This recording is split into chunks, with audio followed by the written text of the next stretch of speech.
Hello, everyone, and welcome to the Very Reasonable Pilots podcast. I'm your host, Charles. Along with me, as always, my co-host, editor, producer, co-pilot, gunner, navigator, orator, and podcasting associate, Jacob Gloth. How you doing today, Jacob? I am swell, Charlie. I am excited because it is episode 230. Hell yeah, which bro. means we've got to come up with an idea off the top of our heads at this moment.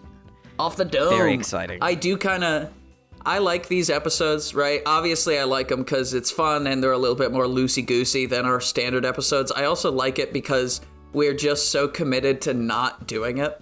Like, we just ramble about bullshit for so much of these episodes and then, like, kind of slap together an episode. I think it's very funny. Yeah, we try to put it off as long as possible. Especially talking about putting it off as long as possible is a great way to put it off as long as possible. It really does. It works wonders, mate. We should try to come up with something relatively quick, though. I think, last time you were up. You did Last Ticket to Ride, which was a. It was future, but it wasn't like space future. It was like a weird space future, but it wasn't dystopian future. But it was a future set in a dystopia, but it wasn't about the dystopia. It was about, like, a father and son and all this stuff, but you don't know their father and son and blobbity-bloobity, you know? Mm-hmm. And then before that, I did, like, a zombie western. Yeah. What was our last? I think 220 was... Let me find my... Was Hard Bop Noir. That was our... Oh, that was a really fun episode. I like that one a lot. New Orleans ghost jazz detective mystery. A woman moves to New Orleans and she sees the ghost of her dead family member. Great granddad. Hard Bop Noir. Yeah. I like that. Because we were talking about it right before the podcast, and because I watched the movie Monkey Man. Yeah. Maybe, and in that movie, there's kind of like, there's like this central thing, which is this big tower, which has, like, as you go higher up the tower, there's like, it's like the more exclusive floors. It's like there's a nice dining room at the bottom floor, and then the second, and then like up a floor, up a couple levels is like this even nicer dining place where you can get drugs and, like, you can get, like, prostitutes, and then even higher up there it's like a club and you can get even more, and, like, they're just handing out cocaine everywhere, and there's, like, tons of girls, and even higher up than that it's just like the boss's place. But yeah, I like the idea of, like, a crazy tower that is, like, full of all sorts of excess and hedonism. As you get, like, higher up, kind of like Snowpiercer, but vertical, you know? That's pretty cool. Yeah. I like this idea as well. But a big tower. That's our central thing. Yeah. And it gets crazier as you go up, more luxurious. Mm-hmm. Well, I think maybe because that is a kind of a, not played out, but it's a very on-the-nose, like, classism sort of a message, right? So I don't know if we should make it more luxurious as you get to the top. Maybe it should be more, like, weird as you get to the top. More debaucherous. Right? Like, maybe it has something to do with time. Or, like, as you know, on the first floor, it's, like, modern day, and then you go up a floor, and then it's, like, the 20s, and then you go up a floor, and then it's the Wild West, and then there's dinosaurs, and then the future, right? Like, each level of this crazy tower is, like, set in its own sort of, like, temporal area, you know? That could be a fun thing. That gives us a lot of room to play, and then you can have, like, a guy, you know, from floor number 3 show up, and he's, like, fighting fucking dinosaurs with, like, cowboy guns or whatever. That could be a fun thing. But I don't really know how you build a story around that. I think I like the idea of putting time into it. Maybe, what if instead of, like, time periods, it was... What if we made this a really weird show? Like, time moves differently on each floor. Yes. You know what I mean? Like, yeah, like, kind of like in Interstellar, when they are like, in this planet, you know, if you're there for 7 minutes, 100 years will have passed on Earth, or that sort of thing, you know? Yeah, there'll be floors where, like, and so years will pass in actual just seconds. And, well, like, you know, Seconds will pass in years in other floors. So like it'll be depending on what floor you are, you need to get through it quicker to get to the top. What is the incentive? Is this like, should this be like a sort of a Hunger Games scenario, or I was thinking more like a heist. Heist. That could be fun if it's like all these like we get a crew of wacky characters and they all like are told that the tower has to, they have to move up through this tower to get to the top to get the whatever MacGuffin they're trying to steal from the company, and we'll give the company some name that's like, something to do with time, Kronos Incorporated or some shit like that. What if it was both a heist and a sort of Hunger Games scenario thing, where like they entered on don't purpose realize it, so they could steal something from this company. Then it slowly becomes like some of our characters know that that they're part of this crew, and others don't know, and they're like actually just normal people that got forced into this scenario. And then our main character could like age throughout the show because time works differently. So by the end, like maybe 12 hours will have passed in real time, but our character will have gone from being like a 19-year-old safecracker to being like a 75-year-old man. And he's gotten all of his ill-gotten gains, but he's, he's too weak and sickly to spend it all. This would be hard to think, come up with as we on like a pitch off the top of our heads, but we could also make it in like after we come up with an idea, we could change this into like a Memento scenario where like the plot is told linearly because of the time differences thing. Actually, what if we had like some sort of like memory eraser thing in there too, like as they maybe if they like, age, or as they go back in years, they'll forget stuff, if like depending on what floor they're on, because their brains are unwrinkling, because their brains are becoming less like younger, and so they're losing experience. So maybe you have like a guy and he's like an expert hacker or whatever when he comes in, but then he goes up a floor and he ages back like 10 years and he suddenly doesn't know how to hack for shit, and so they have to solve the problems. And we'll have people that forget that they're in there for a heist as well, and then we'll remember later as they go. That would be fun. Ooh. This is a cool idea. I like this. Okay. And I think we would also have like, we could at the beginning of the episode of the show, we have like the characters not really realizing that that this tower fucks with time, and we could have the window washer be kind of the dude who they figure it out from, because they'll like be on one floor, and he's like a 25-year-old guy, and they'll go down a floor and he'll be 60, and 40 years have passed on the outside or whatever. And so that's how they figure out that something's fucking with time here, specifically. That, so it's sort of like a Memento mystery sort of scenario teamed up with like a Ocean's 11, with a little bit of Interstellar thrown in. Okay. That could be that's a fun mismatch. Also, it would be incredibly difficult to write, Yeah. Like, well, it's why it's good to just talk about and not write it. Exactly.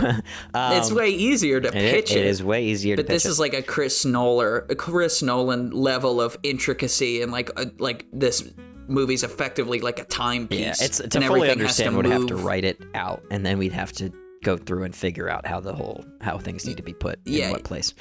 You'd have to make a timeline, and then make a chronological timeline of the events of the show, and then mix them up so they become like more interesting. Because the show is going to be told not linearly. Yeah, but this is a cool idea. Okay. What would you want to call it? We've got a tower. My immediate thought was Time Crisis, like the old arcade game. I don't know if they'd let us use that name.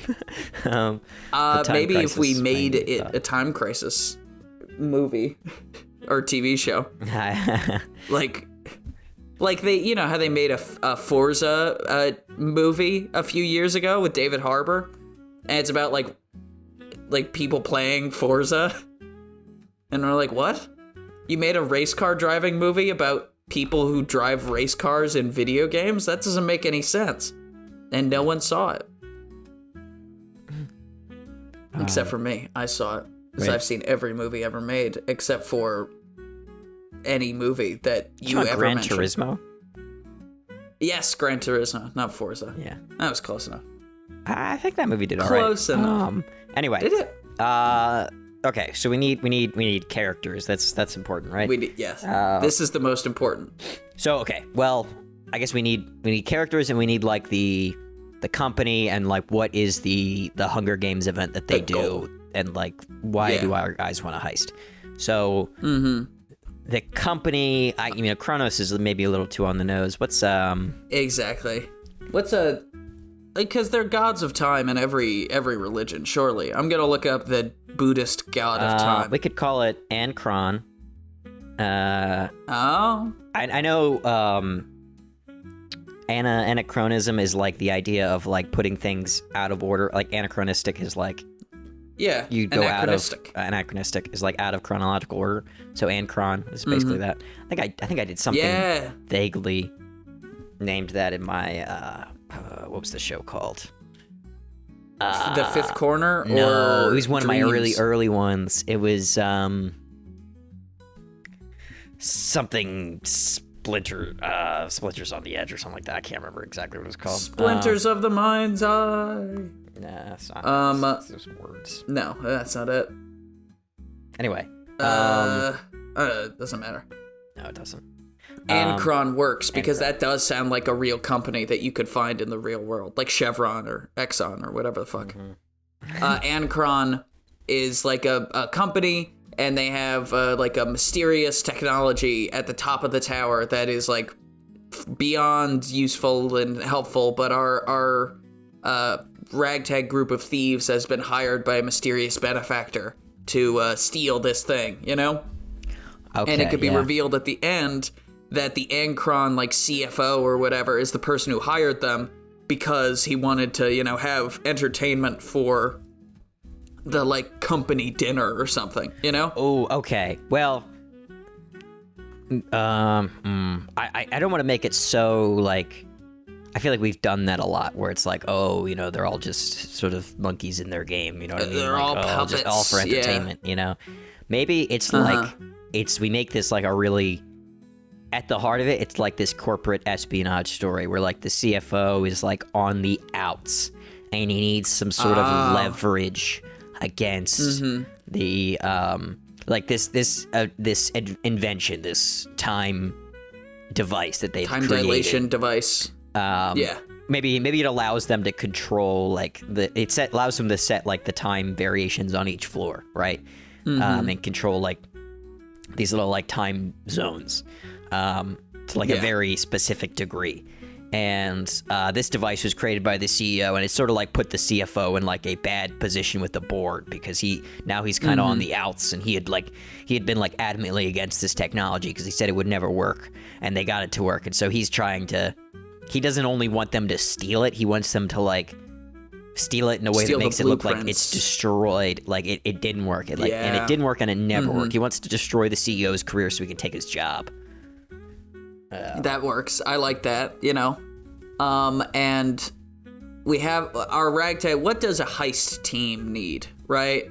Like what? Because every heist team has like the same essential elements, you know?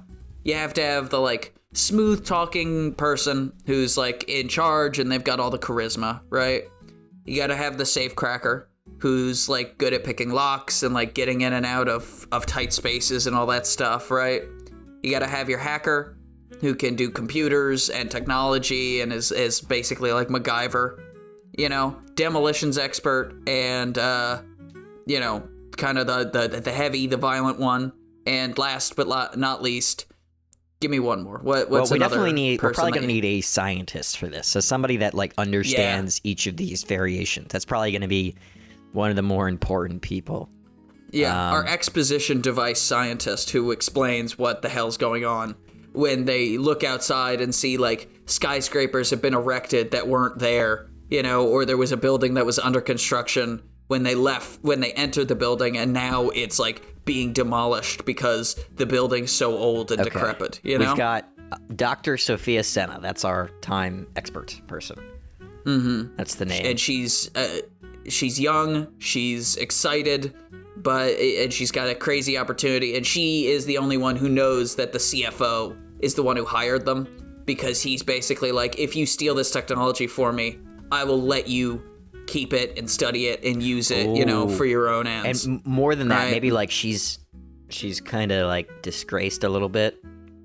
Oh, like she's maybe the CEO is the one who like took all the credit for it and said that she was like a hanger-on, right? Like she didn't actually do anything, and so all of her cred in the scientific and corporate communities has been like destroyed. And so this is her getting back at the CEO, Oh, by I like stealing his device and using it for her own ends, right? Mm-hmm.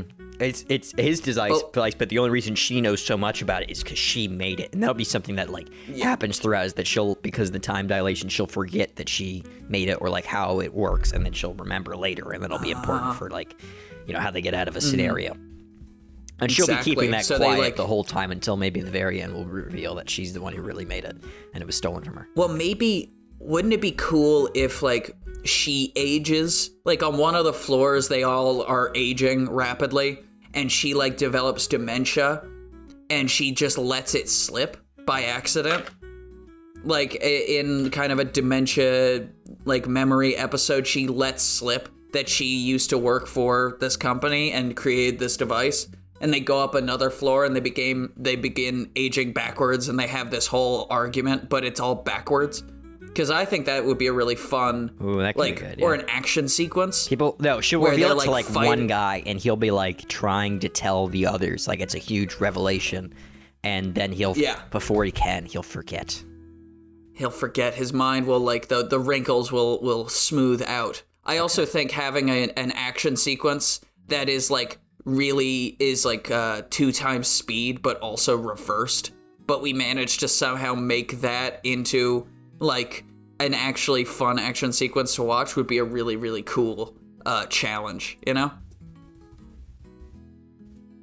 As our heavy and our like safecracker like firing guns at people. And are we just making Tenet? I just realized that. Are we making Tenet? No. No, okay, we're not making Tenet. But I know Tenet is nothing like this. Well, I know people. But it's got time, and it's all about time being Tenet's backwards. always Tenet is about, like, they have a device that lets them... It's weird. They, like, go at time in reverse, essentially. Tenet doesn't even really make a ton of sense in itself. There's a lot of, like, walking backwards in Tenet. I like Tenet. It's a good movie, but it's hard to explain. It's not like this. There's no tower and, like, time changing on each floor. This is different than Tenet, I can assure you. This is different. All right, good. Because I do like the idea of them firing guns at people and then the bullets like being sucked back into the guns, They do have that in Tenet, but that... maybe... Oh, you know what would be cool with that? Is if like we had this situation where there's like floors that are or like rooms with different time setups. So like you'll shoot the bullet into the next room. It'll start going into the next room, but then... time is reversed is slower in the other room, so it starts going really slowly. The bullet is just, or it starts going way faster. That'd be crazy too. And it like bursts through it, like it puts a hole, like this tiny 9mm puts a hole in you the size of a fucking cannonball. Yeah. Because time has sped it up so much. Or yeah, it could also be like, because time is so fast in the next room, like the bullet just like very quickly just rusts and just is immediately destroyed. Oh, it turns into dust before it can hit a guy. Like, shit, we can't go into that room because we'll just immediately turn to bones if we go in there. Mm-hmm. I do love the idea of like a guy, one of our main characters, one of the bad guys has one of our main characters dead to rights. He fires his gun, the bullet flies through the air, and just before it hits him, it disintegrates into dust because it ages so quickly. That would be a fun little visual thing. But we have to have our scientist, our time scientist, who's secretly working for the bad guy, who's also the good guy, kind of, because this is a morally gray television show. But I think we need to have an everyman, a kind of character that's like down on his luck and he's got probably a daughter and all this stuff. Should that be the heavy? I think that should be the heavy, right? Okay. That should be like kind of a Bruce Willis, not now, obviously not now Bruce Willis, like younger Bruce Willis kind of guy who's like, he fought in a war, right? And he got divorced and his wife doesn't love him, but he loves his daughter more than anything. And so he has this one final job to do it. And then we could have that guy, the heavy, turn on the rest of his crew, or like start to lose it because the bad guys send him a picture. Maybe he's like a secret. So the whole time he's actually a secret spy for the CEO. Like, I think that's what you're going for. But what if he's the whole time like that?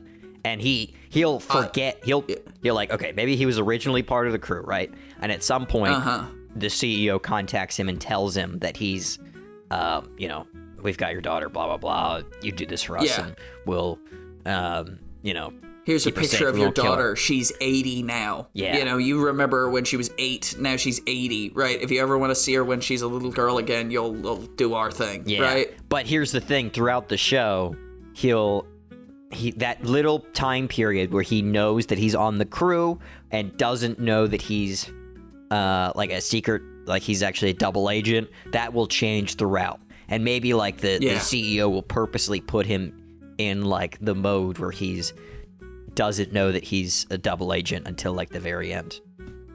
Mm-hmm. Ooh, and then he shoots our main character in the back, Because I think we do have to have one guy who's He'll kill Dr. Sophia Senna. That's what'll happen. Yeah. And she'll the only one that shoot him with a time gun and he'll turn into dust. And they both die and it's very sad. Yeah. And his name will be Hank Crawdad. Hank Crawdad. That's a terrible name. Because he's a dad, you see. No, Hank's fine. Hank Spark. Hank Spark. He's a demolitions expert and Krav Maga-ist. So Hank Spark. Tough guy. I like Hank Spark. Played by young Bruce that could Willis. Work. Willis. Yes.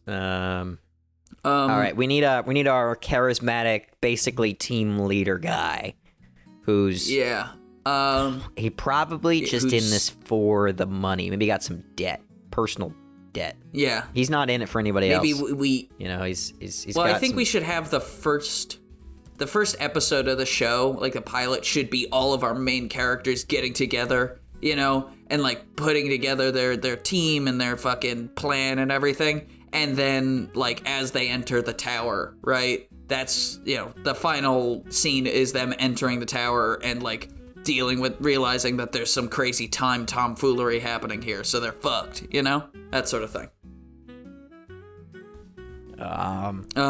And we could start with our charismatic guy being like, he's in debt with the mob, right? And he's got a loan shark, and the loan shark's about to like blow his kneecaps off. But he's really in debt to the CFO. Mm-hmm. Because the CFO is a big boy. He's a big man who likes loaning money, and so the CFO is like, standing in the darkness, and he's got this, like, mobster who's holding a sawed-off shotgun to our main character's knees, or our character's kneecap, and he's like, actually, stop. Don't blow him off. Don't blow it off yet. I think I could use you for something, And then that's how they all get recruited, right, is through their various dealings, right? Our hacker can be, like, hacking various like pharmaceutical companies, like extorting people for money or something, and then right he gets a knock on the door from the police, and he's like in an interrogation room when our shadowy figure like comes out of the darkness of the interrogation room and is like, I got a job for you and this can all go away, right? That sort of thing. Yeah. And so all of our characters get brought together, and that's how they enter the tower. Is like, all right, here's what we're gonna do. We're gonna go in, take the elevator up, get the thing, and then burst through the room, shoot anyone in our way, steal the device, leave, right? Should be easy, in and out, 20 minutes tops, right? That sort of thing. And then they go in, they go up, they realize the elevator's turned off, they go up to the second floor, and, as they're like walking from the entrance of the second floor to the exit, right?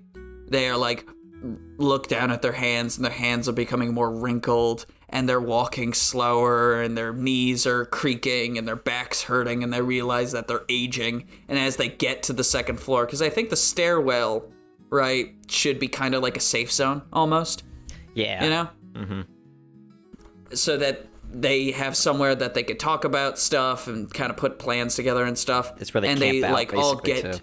too. Yeah, they can't. Oh, that would be really cool. Is if you have like the show takes place. They, you know, because time works so strangely inside the tower. It's like an hour, you know, that they're in the tower, but for them it's like a series of weeks, and they're like basically making an expedition throughout this crazy fucking building, right? And they have to like ration food, and they break into a vet. Like we can have a whole sequence where they like, listen, time moves really fast on this floor, but we need the food from that vending machine. So we need one person to go in, bust the vending machine open as quickly as possible, and throw us the food, right? And then escape, you know, to the other side of the room. Right? Okay, I just had an idea about how we set up the whole scenario, though, if we can back up for a second. What if, okay, we have to have a reason for why they're in this tower in the first place, why there's like a Hunger Games scenario sort of thing, right? Why? And I'd like to also have other groups that they have to fight as well. So I'm thinking that this tower was basically like their corporate headquarters, or like a corporate headquarters testing site, and it was in like a big metropolitan city, right? And the metropolitan city was absolutely destroyed in a war that happened, like, we'll say like 25 years ago in this world, or maybe like 10 years ago or 5 years ago, something like that. Enough time that like it's just this rotting mess, and nobody lives here anymore, and it's just full of like crazy animals and shit. And so now the company puts out like essentially a bounty that's like, okay, anybody that can go into this hell zone and get to the tower and get our device and bring it back, we'll give you like $10-20 million, something like that, right? And the CFO is basically offering them the same deal, except they'll give them $50 million, right? Except for Hank Spark, who has like the, you know, the thing with his daughter, so he's going to help the CEO rather than the CFO. So that way we can have them like all meet, maybe like the first episode, they're all like on the boat over. Maybe this is like an island or something like that. It's like somewhere New York City. Yeah. It's this cautioned off island that no one goes to and no one comes from. Right? Yeah, that would be cool. This you know, big like metropolitan landscape. It's all just big buildings and like craters and destroying like weird animals and shit. And so like their intro will be at like at the boat. That's how we'll like meet all the characters and how they'll like meet each other, and they'll tell like their fake backstories as they lie and stuff. And like the first episode will be them getting to the tower. Maybe they'll run into like another group or something like that. But they'll just get to the tower, and they'll experience, like, the episode will end with them experiencing like the rapid age changes. Like maybe they'll fight a group at the base of the tower, and like the other group will be able to get into the next floor before them. Like the first floor is completely normal. There's no temporal changes, and they'll start. This other group will get to the second floor before them, and our first group is like running after them, shooting. And as our guys are shooting at them, the other group will like run into cover in like a room, and all of a sudden everybody in that group just ages really fast and becomes like bones in front of them. Yeah, and that'll be the cliffhanger that we end the first episode on. I thought an idea would be cool is if they meet up with this other group, right? And this other group pins them down, and they run into the building. And then our guys like get... Well, I also think it would be cool if we had kind of the Suicide Squad style ending, where you introduce all of our main characters on this boat that they're driving in, and then as soon as they get into the island, like a giant fucking lion or something rips all their faces off, and then that's when we meet our main characters. You know, who are a bit more ragtag and a little bit more goofy, right? But I think it would be really cool as if, like, same idea, they have this group that they're, like, meet at the front of the building and get into this gunfight, and the other group is able to get inside the building, right? And maybe our main characters kind of stand outside for a minute, and they collect themselves, and then they hear a crash. They look up, and this old man is falling down, and he lands in front of them, like dead on the ground.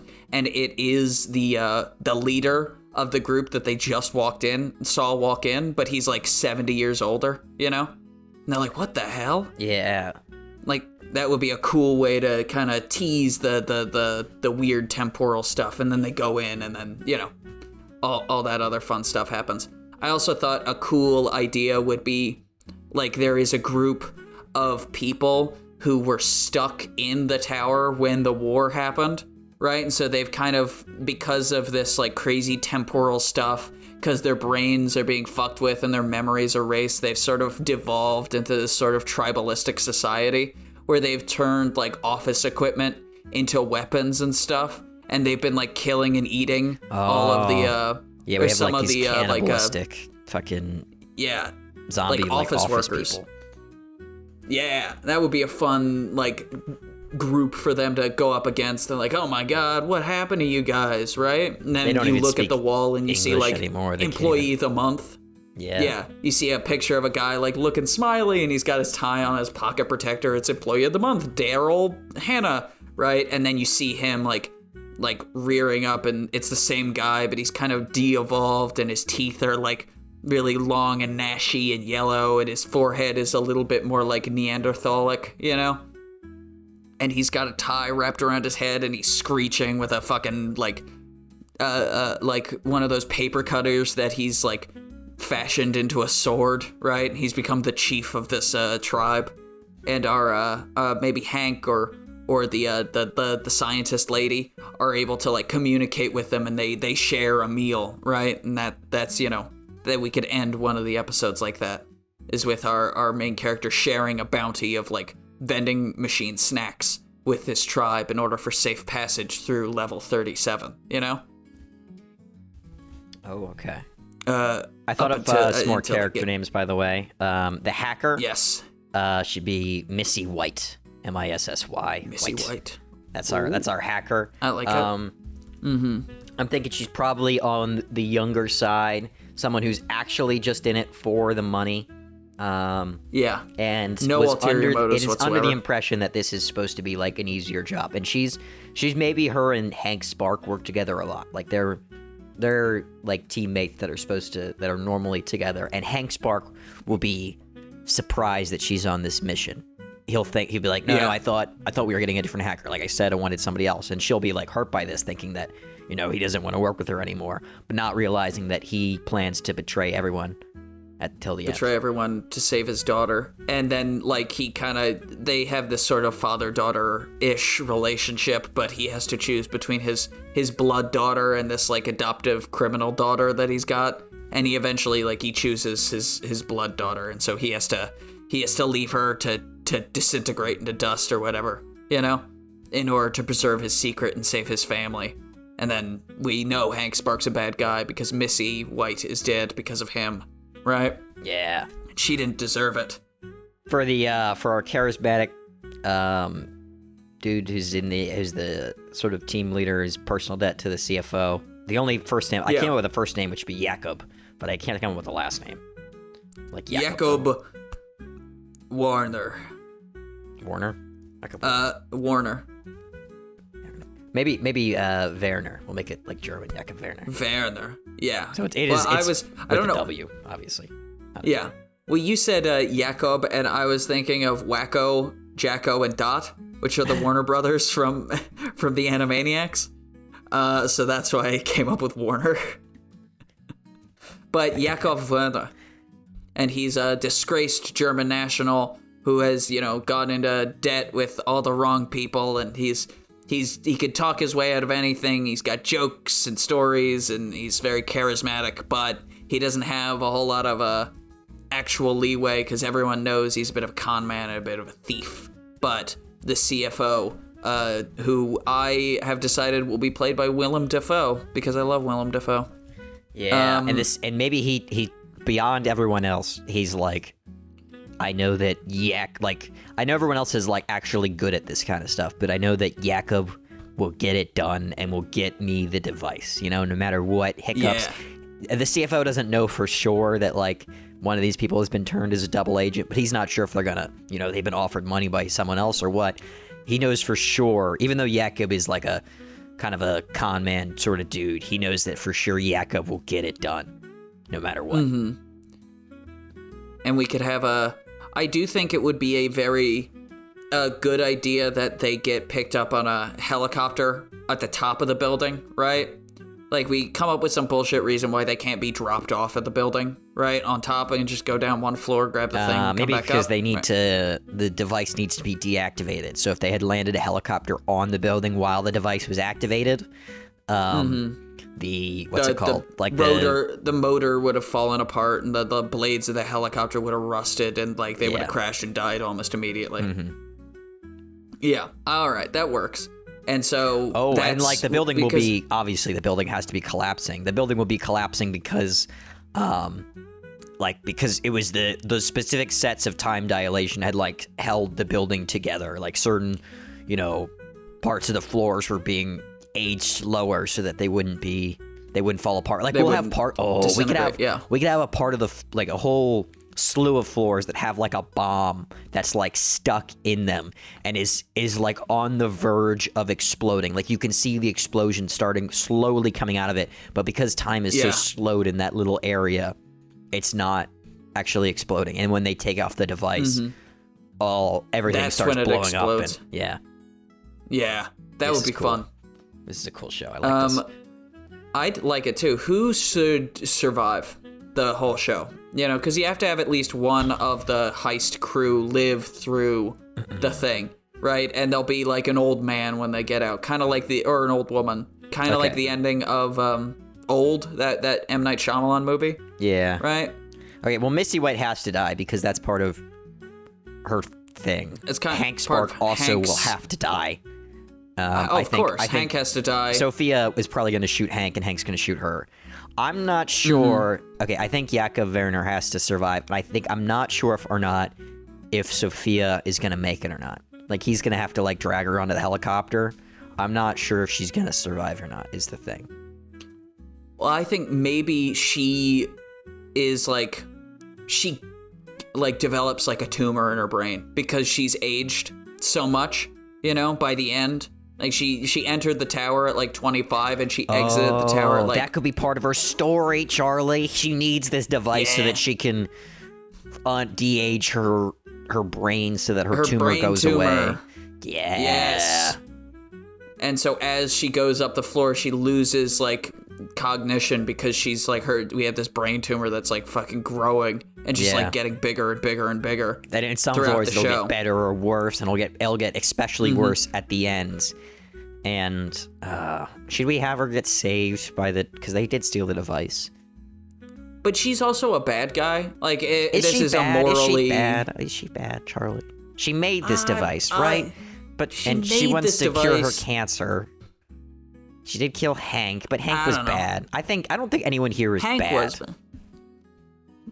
I do think that every character exists in this moral gray area. I do think Jakob should live, and he should come out of it like an old man. He's aged. He's wizened. He went into the tower 40 and he comes out 60, right? But he knows more. His brain. He's like wise now. He's more compassionate. He's more like caring, right? And he watched these people that he became friends with all die horrific deaths, right? And so he gets on the plane with the device. He hands Willem Dafoe, the CFO, the device and says, "Here, are you happy?" And the Willem Dafoe looks at him and is like, "Yes, I'm very happy." And then he shoots him in the head and he's like, "Good, everyone should die happy," right? And then the helicopter flies away as the building. Because he's a bad guy. The CFO is 100% a bad guy. No, I don't think the CFO's a bad guy either. The CFO is he's not doing something. He's paying these people to do something, which they were going to do probably either way to go into this place, right? He's not. But he's lied about everything. He's just trying to pull some sort. This is all just like a corporate game to him. Like he's not like a bad guy in the sense like he's doing something terrible. And I feel like it would be out of Jakob's. Like, why does he kill this dude? He just wants to get paid. I think he just gets paid and maybe he just leaves, you know? He's I don't know. His brain is older now. He's more empathetic because he's an old man, right? His selfish tendencies have died away as his age has made him more wizened and more intelligent. I feel like having him kill the guy at the end of the movie, it just feels kind of, or the end of the TV show, it feels out of place. Like all right. It doesn't. Fair enough. It's like kind of like a. It feels like overly anti. I don't know, the corporate guy, but the corporate guy is bad. I like it. I like how every character seems like they're not good and not really bad. They're just sort of self-interested. I mean, even to the top, even the top guy, even the CEO and the CFO, they're both just self-interested people. Everyone here is just trying to do something for them. They're not necessarily evil, but But they're not necessarily good either. Yeah. And they haven't. You're right. I think maybe I am making the show a little bit too morally black and white. But I do think Jakob needs to live, and he needs to go back and pay his debt, and then he just sits and he drinks at a bar, and he's an old man now. He left the bar a middle-aged man, and now he's an old man, Oh, okay, I got it. What if him being older, his character arc, which is the self-interested guy, is he uses his cut of the thing instead of just living a high life after this. He uses his cut to because the CFO was going to screw over Dr. Sophia Senna and not let her use the tech to fix her brain tumor, and he uses his cut to be like, okay, you can have almost all of the money I get from this job if you just use this tech that she needs to fix her brain tumor. And the end of the movie, or at the end of the TV show, maybe they just get a beer at a bar, and they're both old people now. Yeah. But they just put an old man and an old woman, right? Or maybe she does use the tech to get her brain tumor removed, and then they both pay all of the money. They give it to Hank's daughter, right? Oh yeah, to save her. Yeah. Mm-hmm. And so they're just because I do think it would be very cool if the movie. I think this works better as a movie than it does a TV show.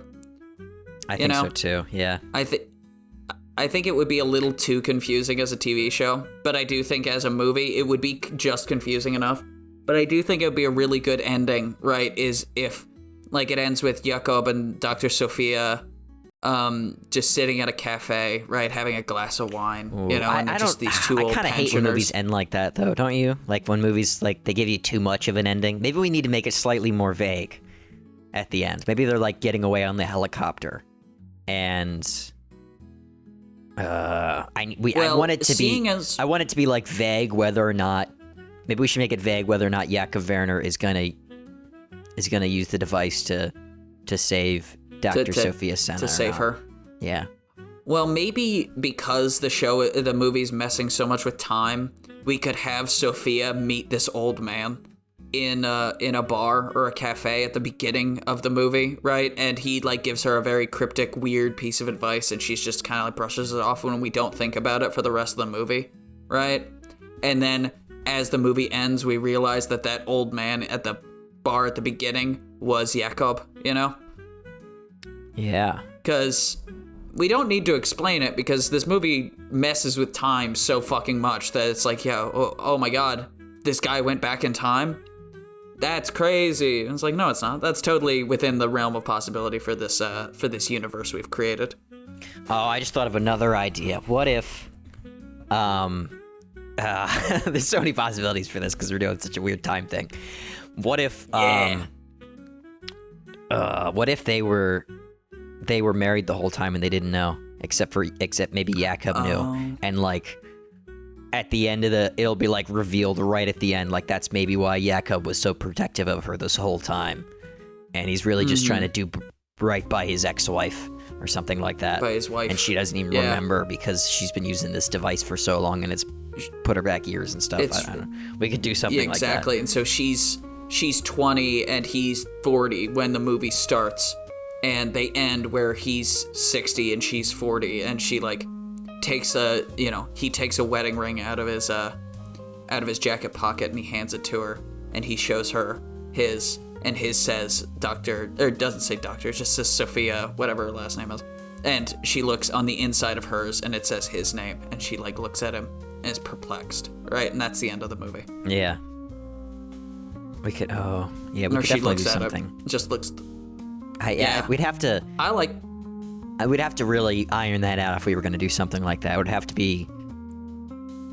We'd have to really sprinkle it through without, and it would have to end like right on the reveal of like, that's why he was protecting her, and that's why he was part of this. Is the whole reason. Blah blah blah.